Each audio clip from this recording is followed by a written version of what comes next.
hello. And you know what? Before I say hello, huge patron shout out. I F this all the way up. To Jack Buss. Jack Buss. I don't know. Bus. You could add a Y to it and we could say Bussy, but then apparently you might have to censor that. I don't know. But hey, thanks for supporting us. We really appreciate it. Nick, would you like to comment on Mr. Jack Buss? I hope it's Jack Buss, because let me tell you something. If the lights go down and the pants come down and then somebody says bussy to me, they're leaving. It's done. Welcome to the Horror Hour.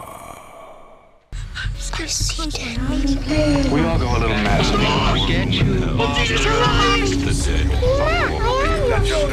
You Here's Johnny.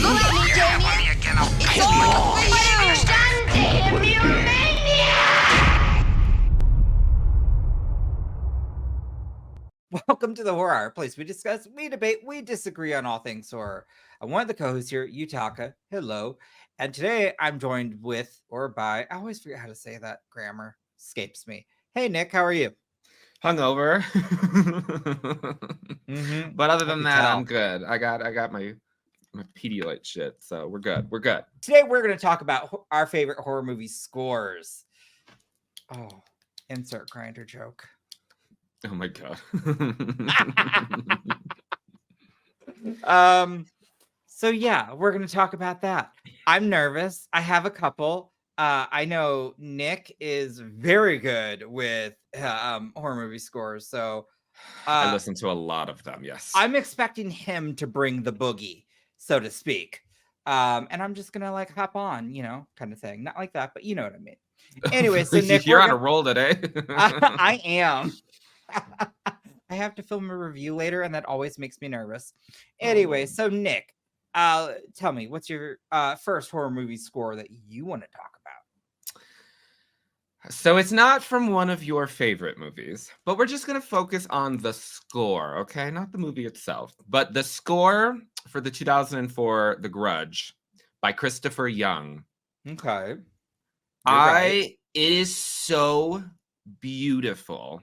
It ranges from being extremely creepy, like it's like not a lot of super loud sounds like a lot of scores do. It's there's a lot of subtlety to it, and it's as you know, I love graveyards and I love graveyard photography. I don't get that at all. Like how do you not have a Ouija board in your house? Well, we don't do that. Not around these parts. We don't summon the demons. But it's actually weird. Like ever since I was a kid, probably it's from like growing up and being obsessed with Buffy, I've always found graveyards to be very peaceful and beautiful, but specifically like the older graveyards where it's like very like ornate gravestones and stuff like that. I love that. Yeah. But whenever I go to the graveyards and I'm taking pictures, I'm always listening to that score. It just gets me in the mood. Oh, I love it so much. I love it so much. Christopher Young. Let me look this up really quick because Christopher Young has actually done quite a lot of. So do you screw to horror movie scores? I had to ask. People were probably thinking it. I don't think I've ever had sex. I mean, there's like been times where horror movies have been playing in the background. Okay. We'll like for instance, here.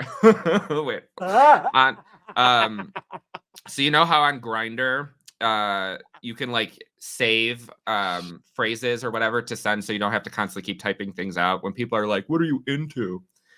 I have one of mine says forcing people to watch Scream 2. Okay, actually that's not a bad score though. Wait. Oh, Marco Beltrami served.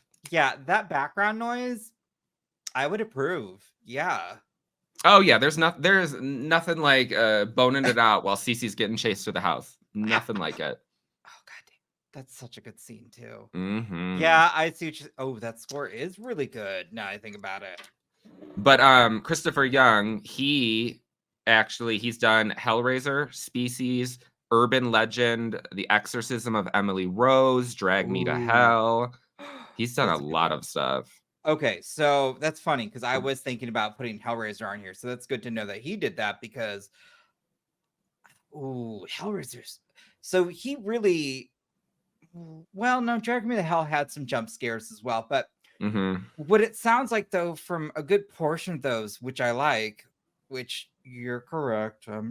The Grudge is The Grudge, whatevs. Regardless of what I thought of the movie, like I just couldn't. I was like,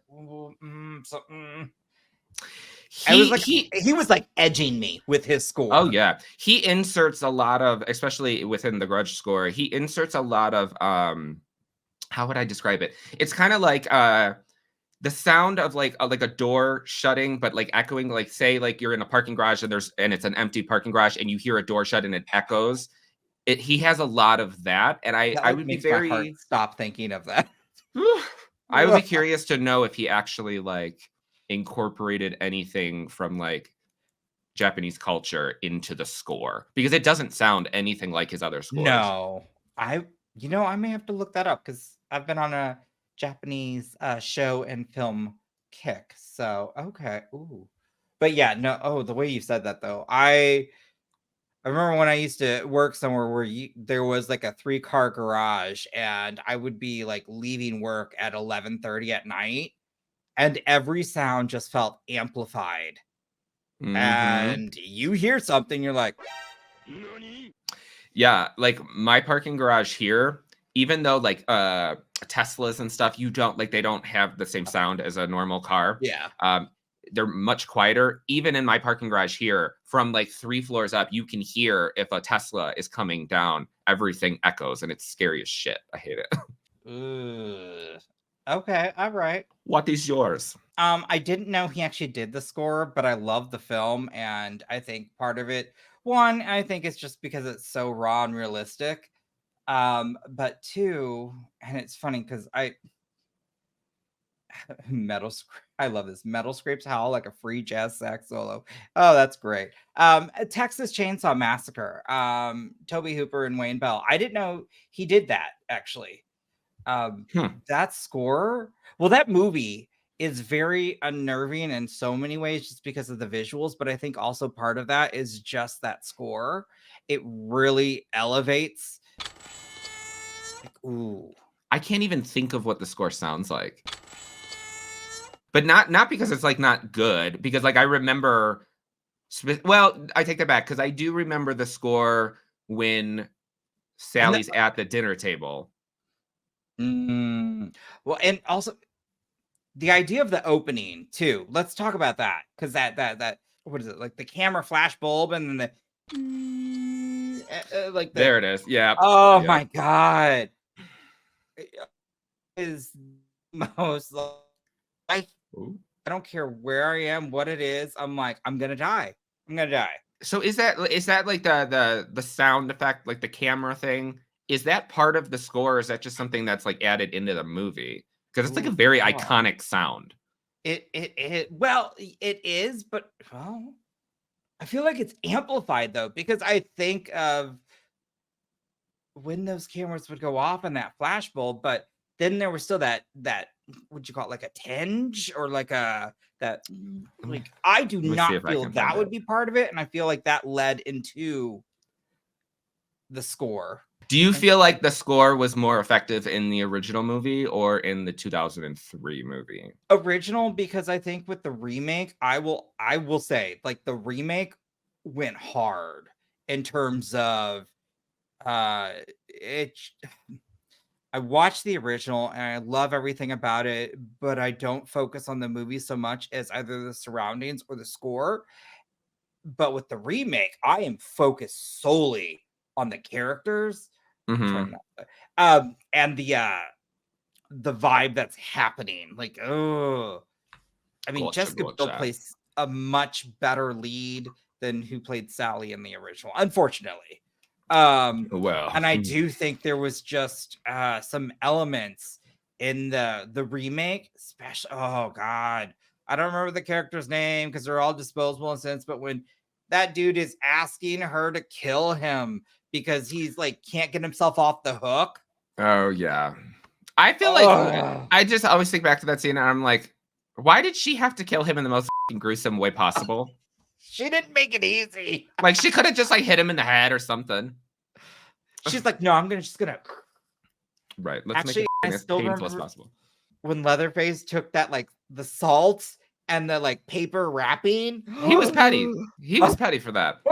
That was petty. Oh I my will never God. forget though, sitting in the movie theater and when Leatherface pops up like in front of the van for and they see him for the first time, because like granted he was only in 2 episodes, but like Eric Balfour I think of from Buffy from the first 2 episodes. Okay. And I'm like, oh my I God, like love that. Jesse is in this. This is so cool. And then Leatherface turns around and is wearing his face. Can you imagine, like, that's your boyfriend? That you see that happen? Oh my God. Oh no. I liked in the remake how clearly like the face masks didn't fit. Because in the other films, I felt like they made it, and it just was creepier when you're like, what? No, That's right. I uh-uh. didn't really care for the face thing that he had, or the mask that he had on in the newest one. As much as I love that movie, I was not That's here for because the that face. face wouldn't have stretched like that. But what That's else? right. That's right. That's right. Oh, Speaking of things being stretched, oh, It was bad last night. my second pick, I'm gonna go with John Debney's score for I Know What You Did Last Summer.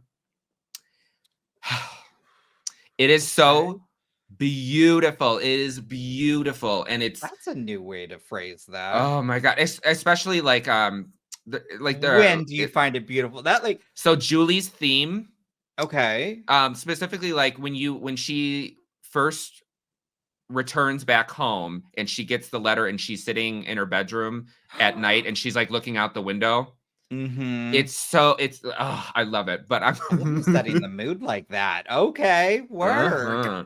But then you're gonna make fun of me for this. David thinks this is Uh-oh. so funny. Oh no. But when I was still living in Chicago, the apartment that I was living at, my parking garage that I had to park in was like a 10-minute walk away. And it was because like I didn't I have guess that's parking more at of a my city. building. Okay, fair. Yeah. Fair.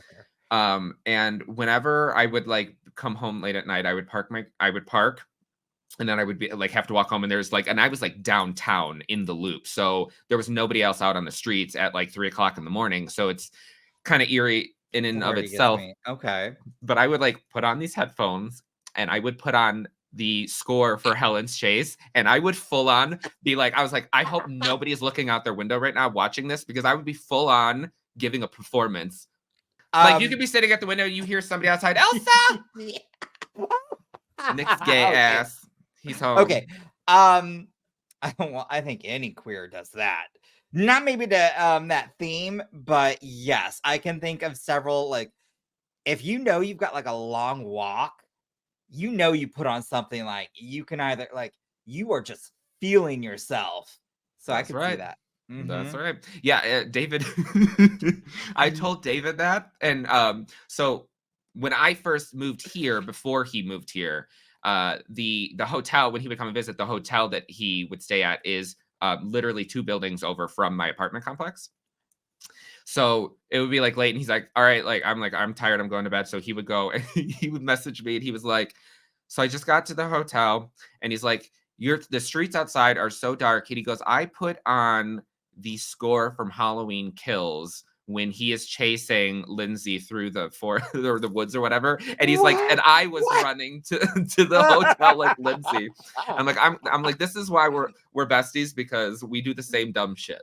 I'm trying to think of like my chase scene that I would put on. Like, I wouldn't live, y'all. Let's make that clear. It's that moment when the score really pops off and like you're next. And I remember David's video and Alana's too, because when that like and both of them were like, oh, Because they got like the synth in there. yes. Oh, that score was great.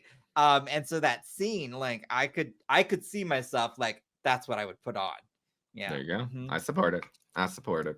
And to coincide with that, so I love Argento. I love all of his films. Okay, I shouldn't say it. All of his older films, because he's still making films. Older films. And one, I don't know if you've ever seen the movie Tenebrae. Mm-mm. Oh, oh my God. This is like pure like 80s synth heaven. I mean, honestly, the movie's great too, but it is just nonstop synth, and it's because it's like early 80s, it's got that like that little bursts of pop into it. And there's some like crazy scenes like where a chick is like putting on her shirt, she just puts on a record and she's putting on her shirt, and like the I guess the head of the collar or whatnot, she like comes down and she looks and you just see her eyes and she's like and you see a razor come Oh up, no. like, Oh no. Oh no. and I'm looking at who was it? Claudio Simonetti, Fabio Pignatelli, and Massimo Morante. Sorry if I butchered all of your names. I apologize. But oh yeah, no. Heavy synth. Oh wow. Okay. Roland MCR4 computer. I don't know. Either way, the score is fabulous, and I could sit here and shake my ass to it all day long. All right. Why am I thinking of Among Us? And then you got those fat ass cheeks, just like. Toot, toot, toot. Oh my God. That's what I have in my head when I think like this soundtrack is just it's so good. I will Like have to listen you to would that. think like during the kill sequences it would have something like scary, but no, it's like fun and oh my God, it's crazy. So you feel like you're like, yeah, party, and all of a sudden, and you're like, what the is happening? It's so good. And the kills are unhinged in this. When was this movie made? Yeah, 82. And what I do love about it, because it was, I believe, filmed in Italy, but there were certain scenes that were supposed to be in New York, and it had John Saxon in it, by the way, who you Man's could tell dead. they were overdubbing him. Like he had to Oh, do boy. ADR later. It was really funny. So his voice never matches up with it.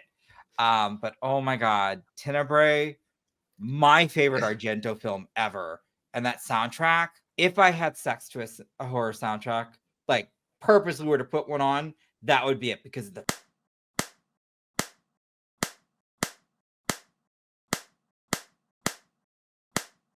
Speaking of ADR, have you ever actually like watched a video of an actor doing ADR?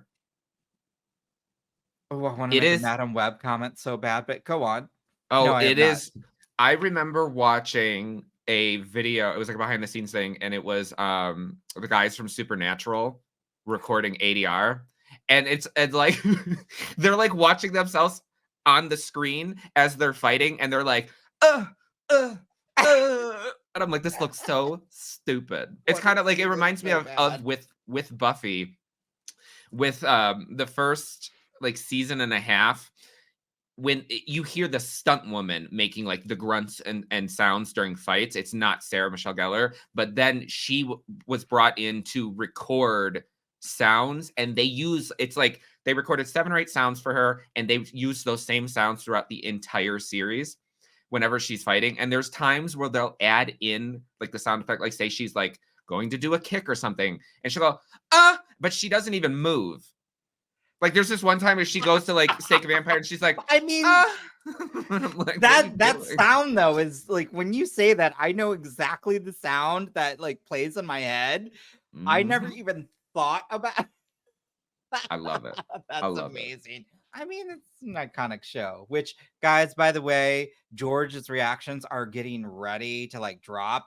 And I mean, if you're a patron, you already get to see it. Be prepared. I'm so excited. I love anytime anybody new experiences Buffy.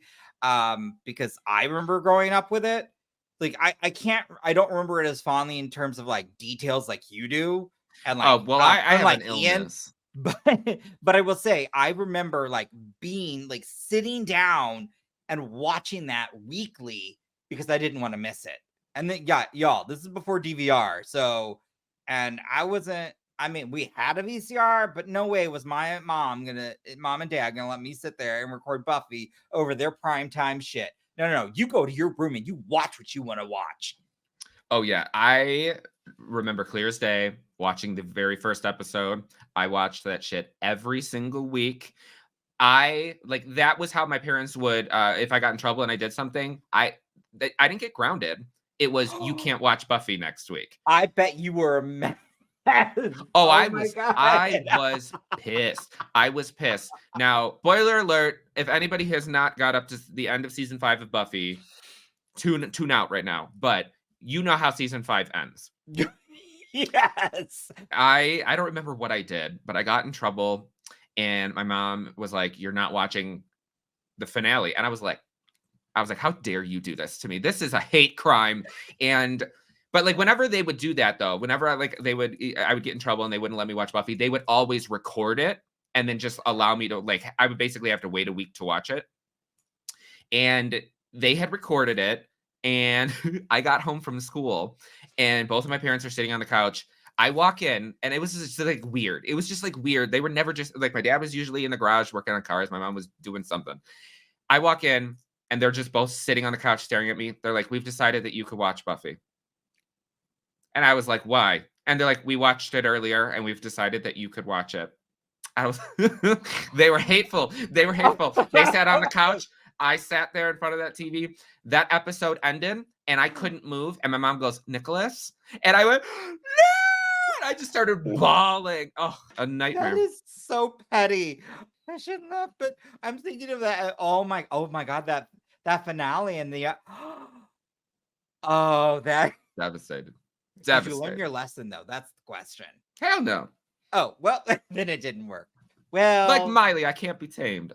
That didn't do shit. I mean, I was devastated for like 3 months. And then I remember we were in Chicago. I was driving down the street, or well, not, I wasn't driving, but like I was in the car with my aunt.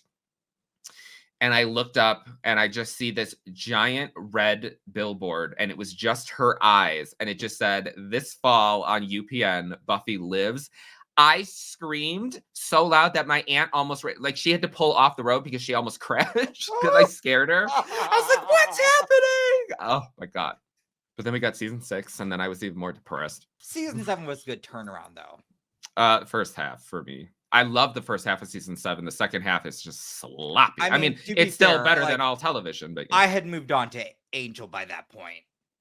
And then, well, that ended and that broke my heart. yeah. Especially how it ended. I was like, that could have been really good. Yeah, I have mixed feelings on the ending of Angel. But horror movie scores. I think it's Oh. your turn. Yeah. Yeah, I left off with Tenebrae. My next pick is going to be Disaster Pieces score for It Follows. Is so good. It is like my crack. I got David that vinyl for Christmas. And oh my God, I don't even know how it captures the aesthetic. And I feel it's one of those things okay, I don't know if you've heard the story about the original Halloween, how when they did the initial cut before John went in and did the score, they had a screening of it and people were like, "This isn't scary. The movie isn't scary because it didn't have the score." Then he went and he did the score, put it in there and everyone was like, "This is terrifying." For me, I would be very curious to see what It Follows would even seem like without having the score. I feel like it's integral to the aesthetic of the movie. Part of what makes that movie in general, because certain sequences, if you didn't have that score, it would just seem, I don't want to say silly, but I mean, think about the tall man in the hallway when he pops up behind her. oh that yeah, music if you didn't sting. have, yeah. Nope, But if you didn't have that, we'd be like, okay, and well, That's right. maybe we'd still be like, but it wouldn't be as effective. Yeah, I would have just been, "Look at that big instead of saying ah. Now I'm thinking of Deuce Bigelow. Damn, that's a huge That's they're a in the- huge bitch. I love it. And I then love you- that movie. behemoth. Gotta ask, can you believe we're getting a sequel? So We know at least director. Did they save the composers coming back? I would imagine that they'll come back. Okay. I don't know. Is it gonna be Micah Monroe again? Probably. Yeah. not. No, she. Oh, already she said is? Yes. Yeah. That was the big thing. And they announced her and the director, and that's why everybody, myself included, freaked out. And then the next thing was, is the composer coming back? Because again, which, like you said, everybody, when we think of It Follows, we think of all that, but that score, absolutely, I would completely 100% agree. It makes the movie. And I don't know. Actually, I need to look that up later. But yeah, that's why I was shocked I that hope so. she was coming back. I was like, She like oh, I'm obsessed with her. oh. I am obsessed. While you and I both love Watcher.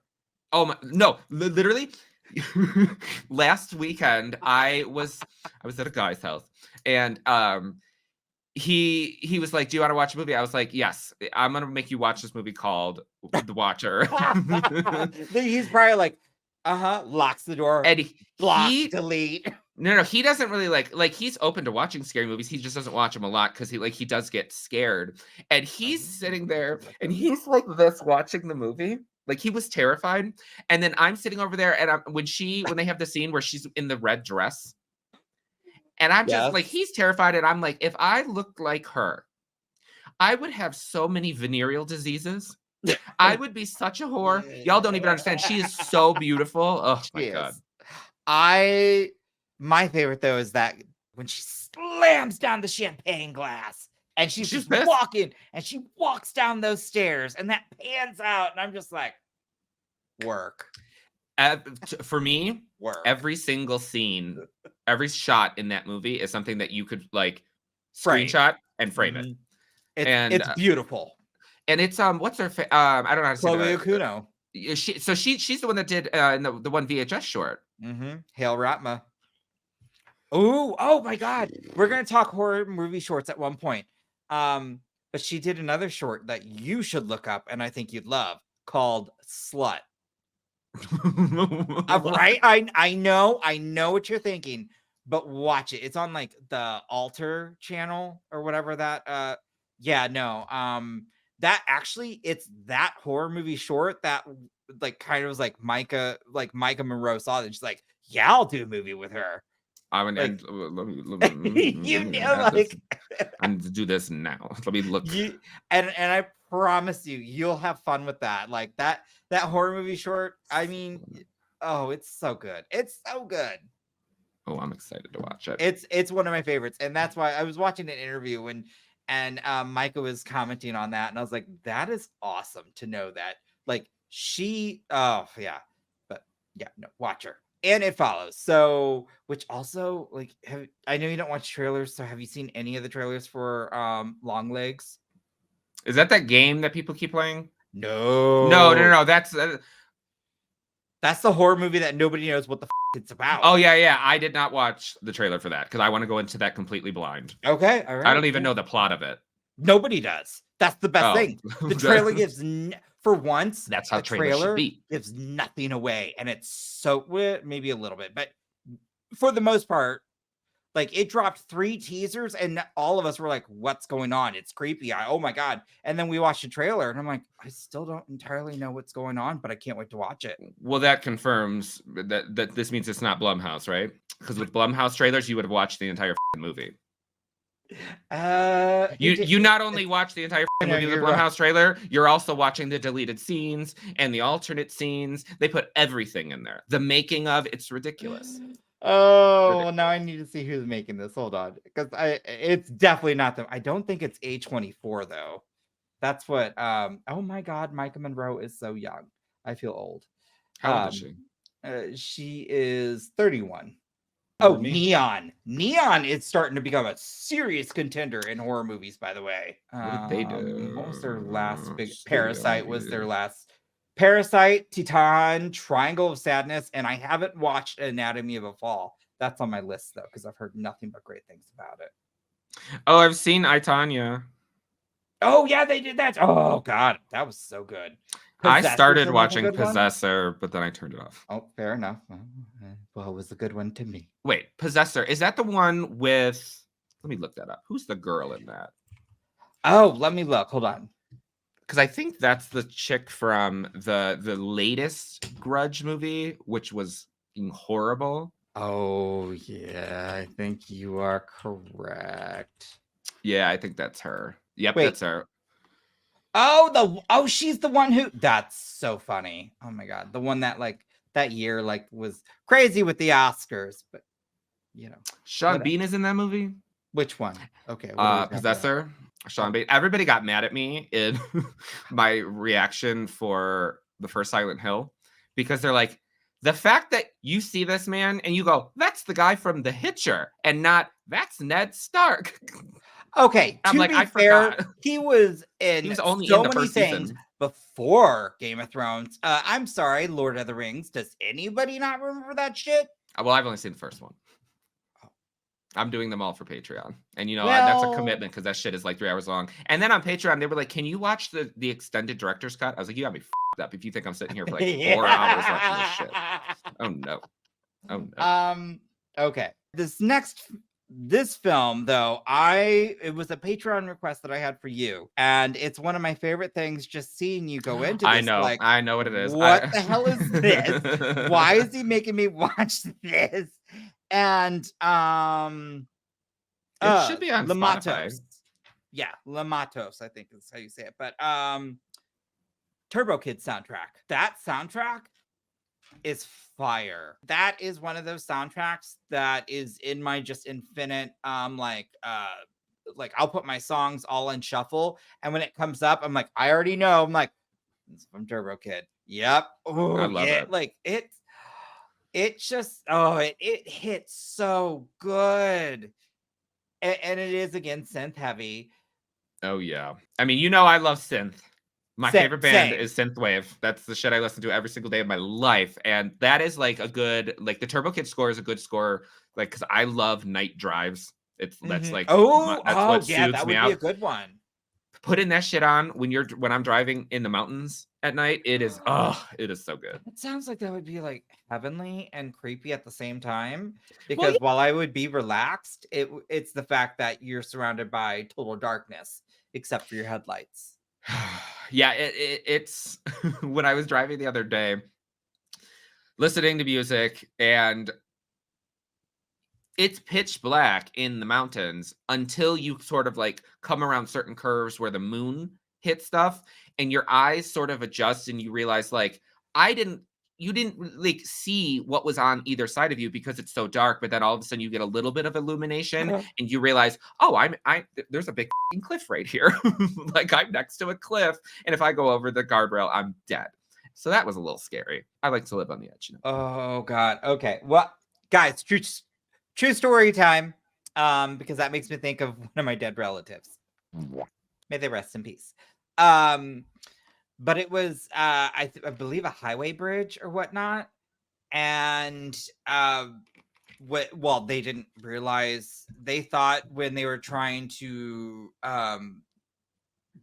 cross the barrier that it was flat and like connected, but they were actually on a bridge, and they just because it was pitch black at night and they couldn't see, so Yikes. they I drove from Chicago to New York City for to watch the ball drop in Times Square. And as I was driving, I was going through Pennsylvania. Snow everywhere, obviously, and there was really nobody on the road. And we're like kind of going through like, I don't even know if the mountains or hills or whatever they're called. And as we're driving, I see on the side of the road, like where the guardrail is, the guardrail looks like it's like split open, like a car went through it. And I was like, I wonder if that's like old. Like it's just like been like that. So I kind of pulled over a little bit and I kind of peeked over the edge. A full-on semi went through the guardrail, over the cliff, tumbled like probably like 150 feet. And I was like, oh my God. And I was like, what do we do? But then we heard the sirens and stuff. I was like, okay, it's already addressed. We can keep driving. But yeah, I'm like, whoever was in that semi is dead. Oh my God. That reminds me, like I drove over a median once. There was snow. I just didn't know it was a median. I thought it was just like a 4-lane road, and it wasn't. And all of a sudden, like my Dodge Neon at the time, this was like ages ago, 2 decades probably. And I just remember going, I'm like, oh my God. And I was like, I think I just drove over a median. Oh no. I don't know if you would remember this. The sound at the end of the first Jaws, which also, this is not my next pick, but one cannot, like the Jaws. Yeah, no, fair. Like that was one of the most famous. Oh, yeah, no.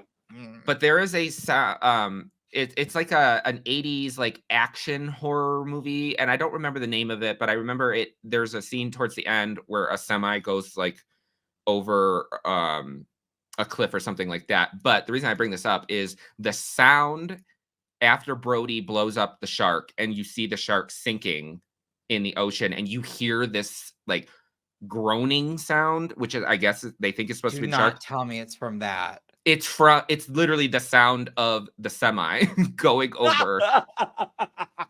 And it's gonna bother me. I cannot remember what the hell that's from.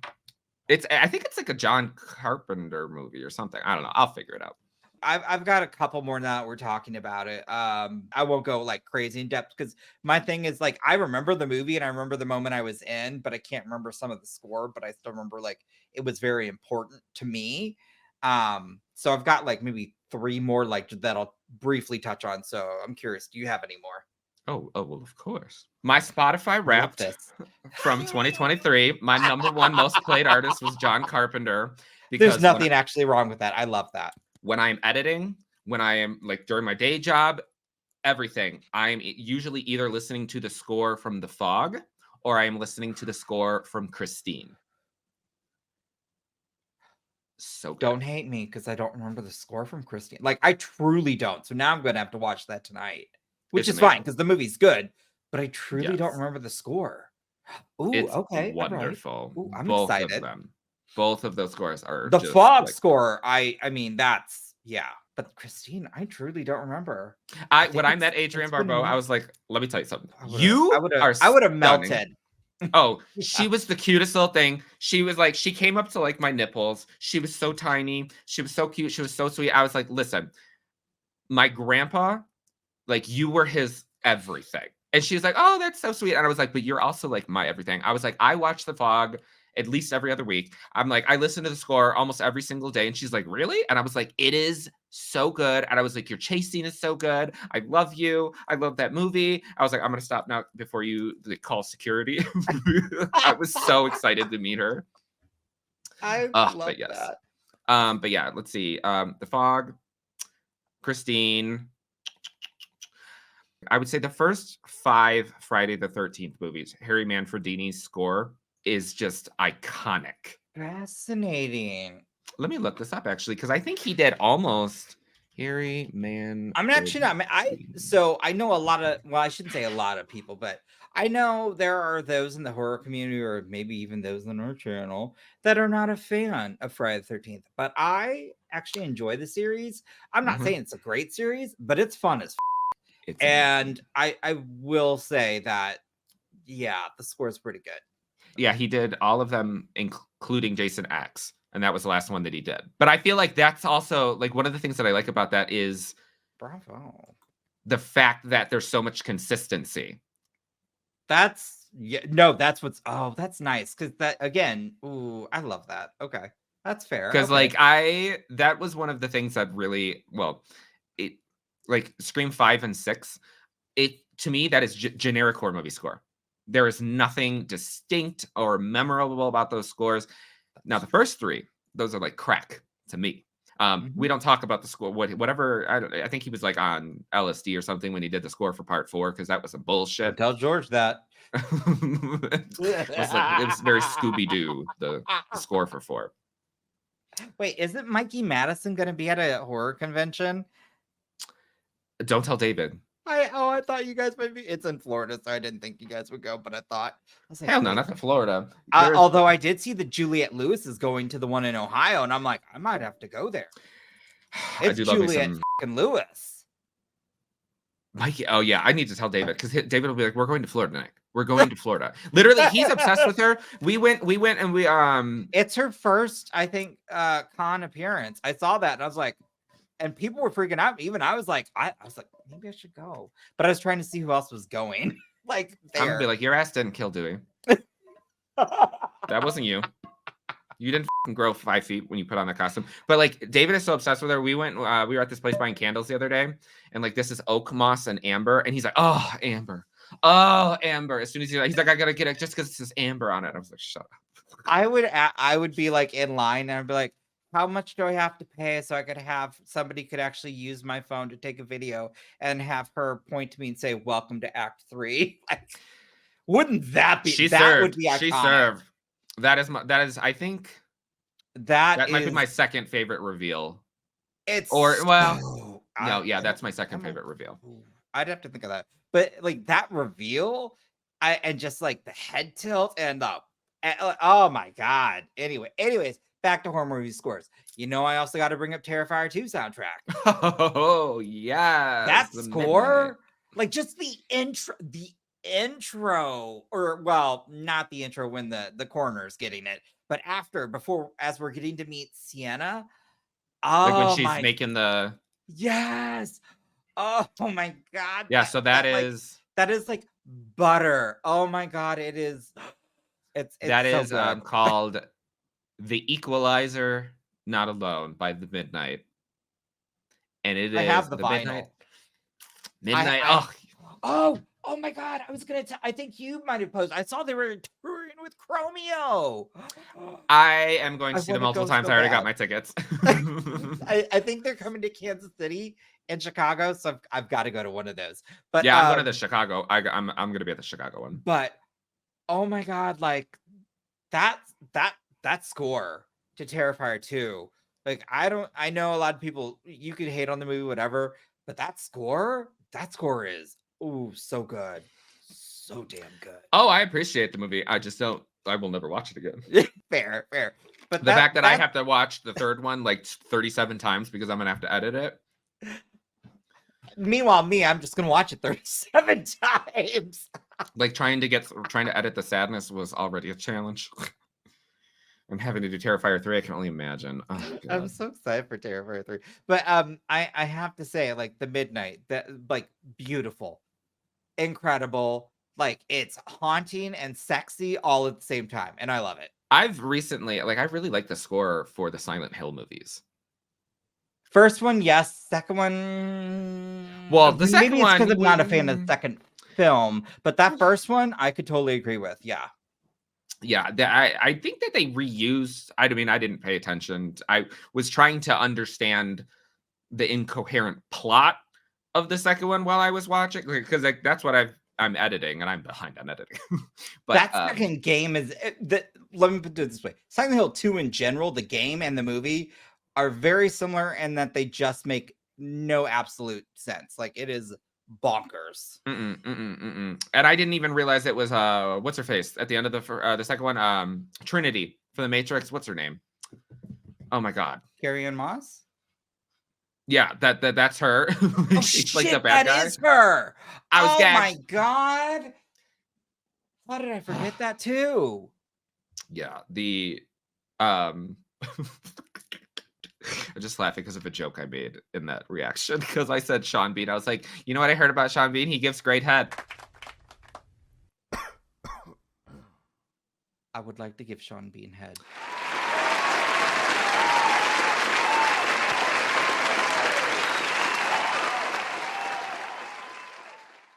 Well, that is not what I was referring to, but I know. support you.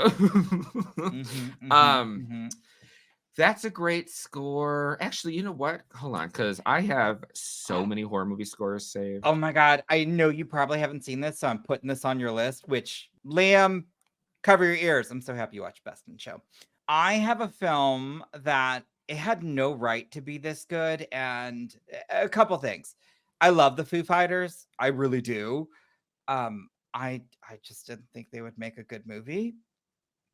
Studio 666. I've never even heard of that. They made a horror film. Let me tell you some of the cast. So the main cast was the Foo Fighters. They did the entire soundtrack as well. But here were some notable I wouldn't say cameos. They still had some parts. Well, Leslie Grossman from Popular and American Horror Story, John Carpenter, Jenna Ortega, Genta. Lionel Richie. Yeah, I know. But the movie, so this movie, Studio 666, came out the same year the new Texas remake came out, and Studio 666 how the do they have a better chainsaw kill than anything that happened in the Texas remake? So I'm gathering that this is a very gory movie. Heavy gore, but to the point of where you're laughing because you're like, this is insane. But that again, it's a new. You basically have a new Foo Fighters album because of it. So good. I like that. That's kind of like if you're a fan of Daft Punk, you basically got a brand new Very. album with the Tron soundtrack. I hated that movie, but I did love that soundtrack. That soundtrack was a banger. I love that. Mhm. Let me think what other one. I remember when Daft Punk, y'all, did Interstellar came out, and they made an entire anime to their entire album. That's pretty dope. It was all tracks had an animated music video, and basically the whole purpose was you press play on the DVD, and it just goes through the entire CD in order, and it's an entire story, and it's all hand drawn, animated, and it's fantastic. I love that. There's speaking of, since we were talking about the Midnight, they just announced, because I think they're also going to do a new album this year, but they just announced in October they're coming out with a comic book that you're supposed to like read the comic book as you're listening to the album. And I'm like, this is so cool. This is so cool. I'm so excited for that. I love gimmicks like that if they work. But I will also say, obviously haven't started to fall in love with the Midnight. I'm sold. I'll get you Give there. it to me. I'll get you Give there. it to me. I think I'm pretty sure I'm gonna go to one of those concerts. Like I really have to. I It's feel so like I much- need to. There's so much fun. Because Terrifier 2, love it for so many reasons, for so many stupid reasons. Like I shouldn't be in love with art, but whatevs. I need help. That soundtrack though, like, oh my god. I want them. There are some other movies they need to score, in my opinion. Oh, I have another one. So it's not the whole score because it is Halloween H2O. Not the whole score because we know that is like a hodgepodge of multiple things, Yeah. but specifically the theme, that the way that like the orchestral version of the theme that plays during the opening credits when you're like looking at all the newspaper clippings is so good. That is. I love it so much. I played that in the car when I'm like on the highway, and I'll crank it up and I'll roll down the windows just so that people around me can hear it. I want people to know. Is that an ass on your shirt? What is that? No. Oh my god. Like right underneath your chin. It looks like a butt. That's not. No. This is a. Come through, internet connection. Oh, did my internet connection go shitty again? I'm For so a hot sorry. second, it did. Yeah, it's a bicep. It's a bicep. Gotcha. Yeah. They're a drag queen. Clearly. Um, Okay, so I know we had mentioned Jaws as an iconic one, but then I also feel like we'd be remiss if we also didn't just say Psycho as well. oh yes, David would, Murder us. Absolutely Yes. murder us. But specifically, the color version of Psycho, which is David's favorite. I know you're lying. You No, better I'm be kidding. lying. He hates that movie. But yeah, Psycho is very iconic. Obviously, Halloween, the original Halloween, probably the most iconic horror movie score of all time. Ooh. Yeah. Okay. That. Ooh. You go to a haunted house during Halloween. What are they playing? Yeah, The Halloween score. I mean, John Carpenter is just kind of iconic with the scores. Okay, but yes, I Halloween may not be my favorite franchise, y'all, but the impact and the fact that it set so many standards, and like you said, that's kind of like like you could. I would be shocked if you were somewhere in the world and you heard that soundtrack and you didn't know that it went to Halloween. I would be dumbfounded. Not saying couldn't happen, but I would just be like, huh? Also, the fact that it's like so simple, the entire score, But it works. but it's works so effective. well. I would also say Nightmare on Elm Street is very iconic. Mhm. Oh, Mm. that I don't even. I'm not even gonna That- attempt to sing that like that. yeah, like, and it and you know it works so well, especially in New Nightmare when right towards the end when John Saxon leaves and then she turns and it's 1428 and then they play the theme and I was Hercules. I was so excited that The chills I got during that scene, like, oh my god, New Nightmare, y'all. I know we talk about Wes Craven. Well, I mean, we should, but icon. New Nightmare, it's just fantastic. Alonda's reaction to that has become my favorite Alonda reaction of all time. It's not my favorite Alonda reaction because, well, I know my favorite, but I was very happy. I was nervous because I know we all told her, it was like, just skip Freddy's Dead. You don't need to see that. Or Dream Child. I think we told her to skip that too. Well, she hated Dream Child. Oh, okay. No, so she did watch. Yeah, we'd like skip. She doesn't watch Freddy's Dead though. We're like, I love Freddy's Dead. Go to New Nightmare. Just skip. Like, we want you to watch New Nightmare. I think the menu is still my favorite reaction though, because she's like, she gets the purpose of the movie and she is just laughing the entire time, and it's so joyful, even though obviously that movie is not joyful. But I love the fact that you love the that a second that lot. you said the menu, the immediate first thing that popped into my mind was the cheeseburger. How delicious did that cheeseburger look? That was my favorite part of the movie. I mean, that's not my favorite part. It's I'm messed up, and every time he clapped, I was like, "Yes, sir." I got together real quick. Look, I was like, "Oh, that's Voldemort. That's throwing me because I'm not used to seeing him with a nose." Oh, that was a good movie. I have one other score because I know if we don't mention it, David would also kill us. George, you don't know this, and we tell you every time. Oh no, George, you did watch it. I don't think you loved the soundtrack as much You as I looking did. directly I into know, my I'm soul, trying. going, George. I'm like, am I George? George. Hello, Sorry. everybody. I'm George Alexander. My name is Regina. Stop it. You're making me sicker. Shit. I've been watching all the Buffy reactions that he's been doing because he sends them to me. So I have just been walking around my apartment going, hello, everybody. I'm George Alexander. Welcome back. George Alexander. That's very on point. The score and soundtrack, Prom Night. Yep. Like, I love that instead of it being a normal, like, I don't even know if you can like find the actual horror part of the score. Like, if you just get the soundtrack, it's literally just all the disco music. Mm-hmm. And it's so good, but it works with the movie because I still remember, like, oh god, that girl's chase scene, and you're just like, oh, you gonna get murdered. As like You Jamie Lee is like deserve breaking it. it down on the dance floor. Can we like her dance moves? Oh, Well, True Lies. That's peak for me. That scene, that's such a good. she movie. ate. No crumbs. Oh my god, I saw that in theaters.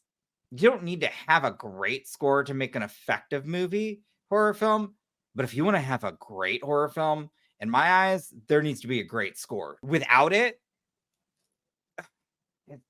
again, it's not as effective, and it's just meh. It's like Madam Web, or as I like to call it, meh, Jim Webb. Y'all are going in on that movie. But guess what? I didn't hate Madam Web like everybody else. It's not a good movie. I haven't finished Morbius, but I will say, because I was watching it on a plane. Hated Morbius. I haven't finished it, but I would say like it's not good, obviously. But I wasn't like, this isn't like the atrocity that people are making it out to be. It's just not a good movie. Morbius did a fucking Hadouken. You might not have gotten to that part. You didn't get to that part. What the hell is a Hadouken? What is that? What are the words? What? Oh my god! Street Fighter, Ken and Ryu, Hadouken. Oh, I have. Now I know what you're talking about, but Okay. yeah, I have not. Yeah, no, clicked Morbius did that. Morbius does not have that power set. He's a fucking vampire. Well, that's the problem with Sony making these stupid ass Spider-Verse movies. First of all, don't make a Spider-Verse movie without Spider-Man in it. Yeah, For one. well, it was kind of fun. Oh, well, you're not. I don't care if you finish Morbius or not. Don't. Yeah. It was still fun to see Michael Keaton pop up as Vulture. Even though that entire scene, I read about that scene. Yeah. It makes no sense. It literally does makes no not. sense. It's so stupid. It's the dumbest thing. Honestly, I fell asleep during an actual fight scene in Morbius. I was in Dolby IMAX and I fell asleep. That's a problem, y'all. So we can sit here and say, Madam Web, yeah, laughably bad, but I still had a good time. Compared to Morbius, where I don't remember half the movie because I passed out. I fell asleep in Venom too. That's how bored I was. Ooh, yeah, they really effed up Carnage real bad. Listen, That's not if even you're go- Carnage. If you're gonna put Carnage, that specific character, into a movie, it needs to be rated R. And it needs to be probably a couple movies because that whole arc, he just F's every Spider-Man character up because he's a freaking serial killer. Come on now. But I do love the first Venom, and I do. I would do illegal Nasty things? shameful things for that man. Especially Bronson. Don't touch me. Different strokes. Bronson. No, I'm trying to think of that. Oh, hold on. Wait a second. Venom. Let me. Venom 2018 film. I don't remember who Bronson was. Who was Bronson?